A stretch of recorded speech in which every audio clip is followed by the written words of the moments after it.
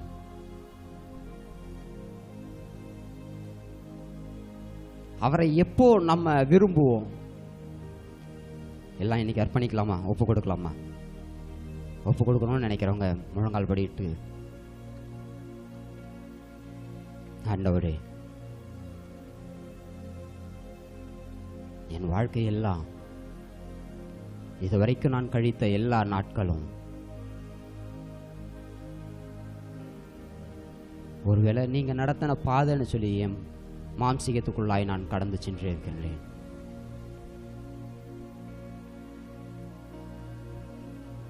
என்னுடைய அறியாத குணத்தினால நான் போகின்ற வழியில நீர் வர வேண்டும் என்று சொல்லி காத்திருந்திருக்கேன். இன்னைக்கு நீங்க பேசின இந்த வார்த்தையின் பிரகாரமாய் என்னை ஒப்பு கொடுக்குறப்பா. உங்க பாதையில என்ன நடத்துங்க, உங்க பாதையில ஓட எனக்கு பலன் தாருங்க, உங்க பாதையில நடக்க எனக்கு கிருபை செய்யுங்க. அவைகள் நித்தமாய் இருக்க எங்களை வழிநடத்தும் ஆண்டவரே. அவைகள் நித்தமாய் இருக்க எங்களை கரமுடித்து கூட்டு போங்க. நாங்கள் உம்மை விரும்புகிறவராயும் உம்மை அறிந்து உம்மை புரிந்து